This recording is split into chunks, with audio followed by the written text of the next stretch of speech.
So in this video, we're going to talk about how do we actually write the electron configurations for atom on the periodic table.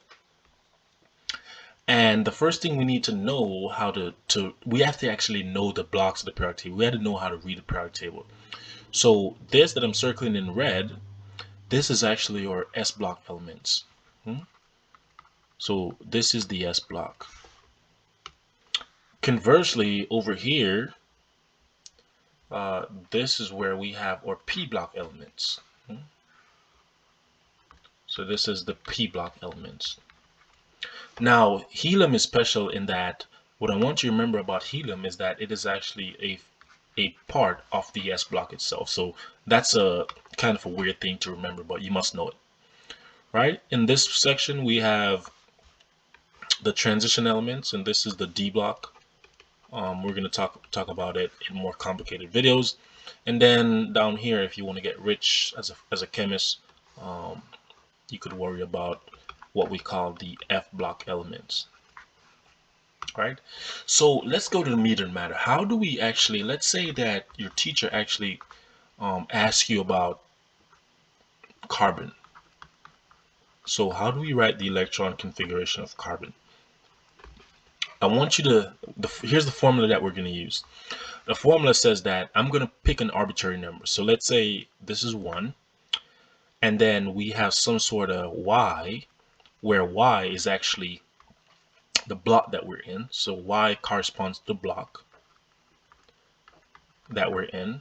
Right? So I'm sorry for bad writing, but y corresponds to the block, and then we have some sort of x as some sort of a superscript, and the x would correspond to how many electrons we have. So the number of electrons in that orbital, right? So number of electrons. Now the 1 is just the number, is just the column that we're just the row, I'm sorry, the row that we're in, right? So if we write 1, that's the first row. Y, like we said before, that's the block. And then X as a superscript is the number of electrons. So with that in mind, let's see how we would actually read this, right? So I know you can't see where my mouse is going, but I'm going to try my best to put some dots so you can see where I'm actually going. So to start off, to go to carbon, we have to go all the way to carbon right here, right where my little yellow dot is pointing. Now, the first thing we're going to do is that we start with actually a 1. And here's how it works. We put a 1 because we're in the first column. Now, first row. So the first row is where we have hydrogen and helium. Now, remember I said that helium was a part of the S block.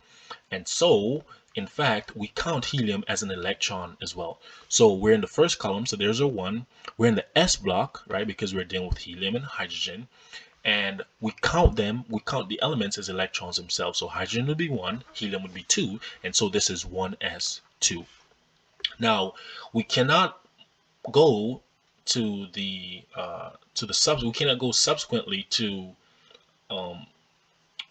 the row beneath what we're working with unless we've actually completed the orbital, right? So what do I mean, right? I have to put, hydrogen and helium as 2 electrons before I proceed to lithium and beryllium, right?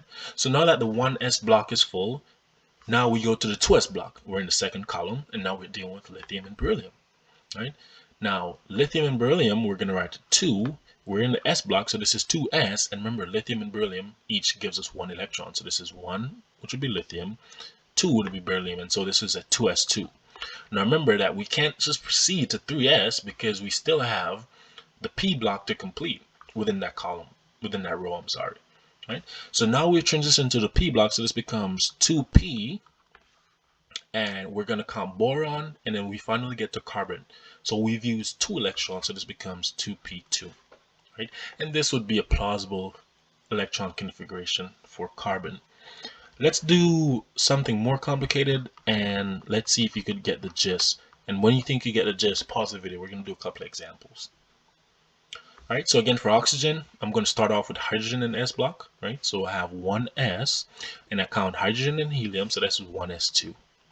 I'm going to go down to the second row, and this would be 2. I'm in the S block because I'm doing lithium and beryllium. So this would be lithium 1, beryllium 2, so that would be 2s2. Now remember, I'm still not done with the second row. I have to go to the P block, And so this becomes, I'm still in the second row, so this is 2p now because I'm down with the s, which included lithium and beryllium. Right, so now I'm going to the p block and I have 2p. How many electrons do we count before we get to oxygen? So boron is 1, carbon is 2, nitrogen is 3, and oxygen is 4. And so actually this becomes 2p4. And this seems like a plausible electron configuration for oxygen. How about phosphorus? Phosphorus is a little bit more cumbersome. All right, try phosphorus. Pause the video, try phosphorus, and see if you kind of get the gist.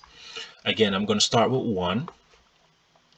I'm going to, in the first column, I have 1s. I only have the s block in the first column, and that consists of hydrogen and helium. Right, so that means I have 2 electrons. So this is 1s2. I'm going to go down to the second block, and the first thing I do is see lithium and beryllium, and that's within the s block, so it's 2s since I'm in the second block. And obviously I count lithium and beryllium, which would be 2s2, right? Lithium 1, beryllium 2. Now I'm still not done with the s block yet. I'm still not done with the second row yet. I still have p block elements within the second row, right? So now I'm going to count all the way until I get to phosphorus. So this becomes boron is 1, carbon is 2, nitrogen 3, oxygen 4, fluorine 5, neon is 6. So this becomes 2p6. Now I'm finished with the second column. I'm sorry, not column, but second row. I could proceed to the third row now.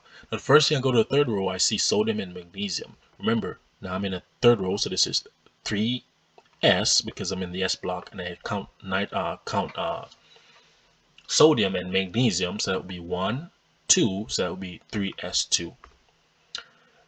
And I go all the way across. I'm still not done with the third block yet.